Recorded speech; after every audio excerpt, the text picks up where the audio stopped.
नजम सेठी साहब के लिए एक नई पोस्ट क्रिएट कर दी गई प्राइम मिनिस्टर, कॉन्स्टिट्यूशन में अमेंडमेंट हुआ इनके लिए, चीफ एग्जीक्यूटिव की पोस्ट। आज इनके पास 5 अहम पोस्ट हैं। सवाल ये पैदा होता है कि ऑडिट नहीं होंगी तो करप्शन का कैसे पता चलेगा, जो करोड़ों रुपए का इसमें इन्वॉल्वमेंट है, आज तक नहीं हो रही है।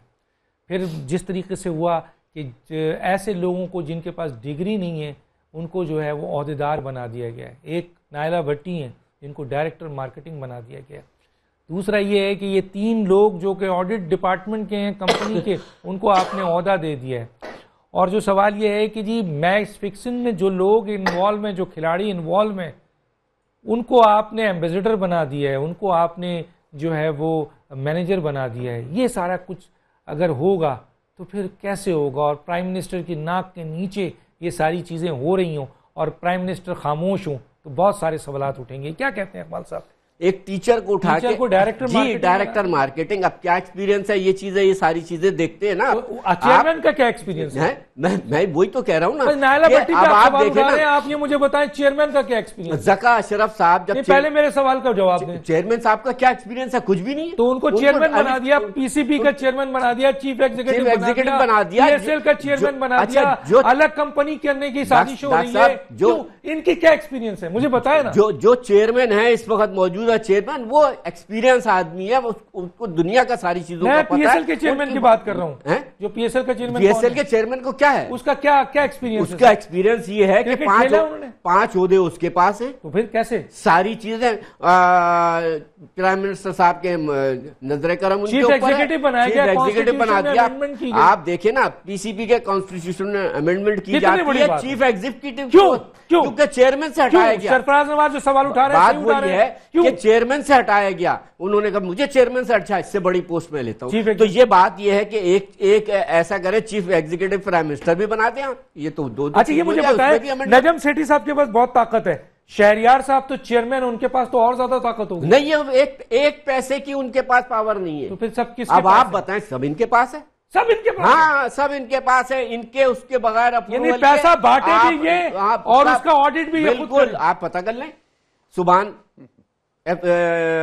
सीओ, अभी इनका भी एक एफआईए में केस चल रहा है, सुभान साहब, जो लाड़काना में जो स्टेडियम बनाया उसके अंदर बहुत बड़ा करोड़ों रुपए का घपला, उसके बावजूद मौजूद है, उसके बावजूद मौजूद है। और ये हर दौर में होते हैं, जस्टिस कयूम की रिपोर्ट में है, उसमें भी मौजूद है, उसमें भी मौजूद है। एक ऐसा शख्स जो एम्बेसडर पैसा कमाने की बात कर रहा है, पाकिस्तानियत को खत्म करने, उसको कितना देते हैं? उसको 5 लाख रुपए। और वसीम अकरम साहब को भी 5 लाख रुपए। और उनको क्या बनाया हुआ है?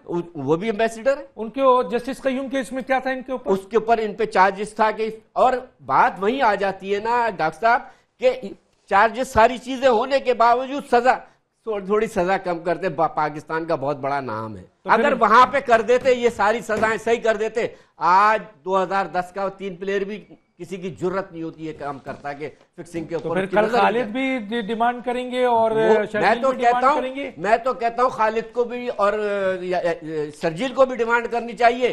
ठीक है, हमारे ऊपर हुआ ये, हम मानते चले जी, हो गई बात, मगर जो पीछे 3 हैं, जो एक खेल रहा है अभी, उसको भी लाएं, उसको भी वापस करें, और जो पहले जस्टिस कयूम की रिपोर्ट है उनको भी इस कटोरे में लाके खड़ा करें। जी सरफराज नवाज साहब, क्या कहते हैं सर आप? देखें डॉक्टर साहब, ये इकबाल साहब बड़ी अच्छी बातें कर रहे हैं, और अब आप देखें, मैं थोड़े से नाम गिना दूं जो जुआ ग्रुप के मलक कयूम के सजा याफ्ता ये लेके आए हैं। उसमें वसीम अकरम है, उसमें मुश्ताक अहमद है, उसमें फिर मोइन खान है, इंजमाम उल हक है, उसमें फिर बासत अली है, उसके बाद फिर डीन जोन्स को ये लेके आ गए हैं, जिसको ऑस्ट्रेलिया ने निकाला था, जुए के ऊपर ऑस्ट्रेलिया ने निकाला था उसको। ये देखें, एक सारा ग्रुप, नजम सेठी जुआ ग्रुप, मैं उस वक्त कोचिंग कर रहा था, मैं इसके कमरे में बैठा था, इसने वकार यूनुस को, मुश्ताक को और मोइन खान को लाने की कोशिश की, मेरी इसकी गड़बड़ हो गई, मैंने इसको वो सुनाई इसके कमरे में, मैं कहा ये देखो मलक कयूम की रिपोर्ट, ये अगर करोगे तो मेरा रास्ता वो है दरवाजे के बाहर, और तुम्हें मैं निपटूंगा। ये शर्म वगैरह को नहीं आई। इसने कहा जी मैं तो ला के छोड़ना है। मैं कहा तुमने तो राशिद लतीफ को पहले चेयरमैन सिलेक्शन कमेटी बनाया, उसने कहा मुझे एंटी करप्शन का भी चार्ज दो, तुमने उसको बिल्कुल ही हटा दिया। तो ये क्या कर रहे, जुआ करना है तुमने? नॉन टेक्निकल लोग कितने यहाँ बैठे हुए हैं, मुझे एक मिनट वो भी नाम गिनाने दें। इनमें इन्होंने रखा हुआ है नजम चेयरमैन शहरयार, ये इनका गवर्निंग बोर्ड है, उसमें नजम सेठी है, शकील शेख, उस कोई भी टेस्ट क्रिकेटर या फर्स्ट क्लास प्लेयर हो तो मुझे ठोक दें, उसमें मेजर नईम गिलानी है, उसमें इजाज फरूकी साहब हैं, उसमें फिर जफर महमूद हैं, मंसूर मसूद खान है, उसमें गुलजादा है, उसमें अमजद लतीफ़ है, उसमें मुनय्यर इकबाल है। ये देखें, इसमें एक आदमी भी मुझे बता दें कि कोई टेस्ट क्रिकेटर हो, फर्स्ट क्लास प्लेयर। ये इनका गवर्निंग बोर्ड है जो क्रिकेट की तबाही, और इन्होंने क्या किया है कि एक रेजोल्यूशन पास किया है कि जहां टेस्ट क्रिकेट होगी, से तो ये आए हैं ना, उनको नहीं नवाजेंगे तो किसको नवाजेंगे? ये मेरी बात सुने ना, कि जहां पाकिस्तान टीम बार मैच खेलेगी, ये मियां बीवी के साथ एक गवर्निंग बोर्ड का मेंबर और उसके बीवी बच्चे साथ जाएंगे, वो जाके रहेंगे। ये शायद शहरयार ने इसको अप्रूव नहीं किया, ये पैसा लूटने प्लेयरों का आए हैं। IPL ICL जो थी बैन हुई, उसके लाहौर बादशाह के जुआ ग्रुप के तमाम लोग अब बीच में आ गए, जो इजाज बांड ने बैन लगा दिया था। और ये मैं ये बताऊं कि इसमें इजाज अहमद PCB में एम्प्लॉय था, छोड़ के जी जी जी जी जी जी सर, तो साहब, ये मैं जरा सा जी जी बोलें।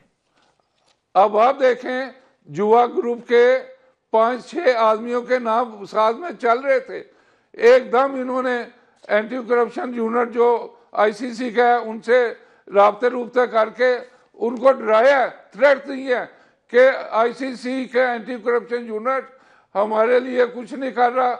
उनके पास जो बुक मेकरों ने कई जुए किए हुए हैं, एंटी करप्शन यूनिट जो ICC का है, उन्होंने बिल्कुल चीजें दबा दी गई हैं।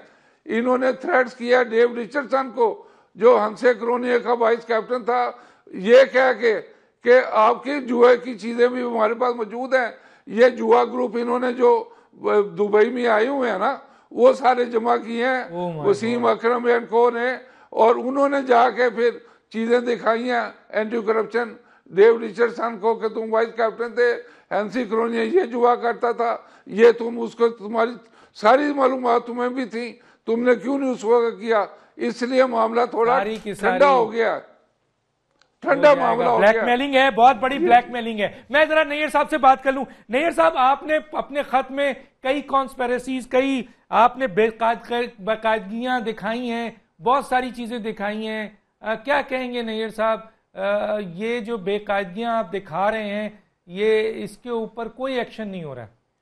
देखें डॉक्टर साहब, सबसे पहले तो मैं बहैसियत एक पाकिस्तानी अपने तमाम पार्लियामेंटेरियन से ये सवाल करता हूँ कि क्या मुल्क का दर्द इस सिलसिले में सिर्फ इकबाल मोहम्मद अली के पास है, और बाकी जो 400-500 पार्लियामेंटेरियंस हैं वो इस इशू पे क्यों नहीं आवाज़ उठाते? चाहे वो PTI के लोग हैं या और अपोजिशन पार्टीज़, या for that matter Noon league के भी जो लोग हैं, उनको कोई पाकिस्तान का दर्द नहीं है? PCB में इस वक्त हालात इंतहाई दगरगू हैं, इनकी मैन पावर का बुरा हाल है, कन्फ्लिक्ट ऑफ इंटरेस्ट का ये हाल है कि इन्हीं के लोग PSL के मैनेजर्स हैं, PSL के कोचेज़ हैं, वहाँ से भी तनख्वाहें ले रहे हैं, इनके एम्बेसडर हैं, उनके मैनेजर हैं, यहाँ से भी तनख्वाह ले रहे हैं, वहाँ से भी तनख्वाह ले रहे हैं। एक अजीब माहौल बना हुआ है।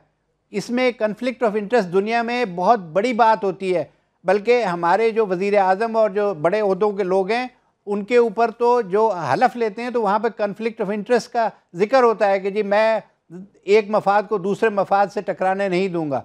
यहाँ पर आलम यह है कि एक फ्री फॉर ऑल बना हुआ है, कोई इस वक्त कंट्रोल किसी का नहीं है।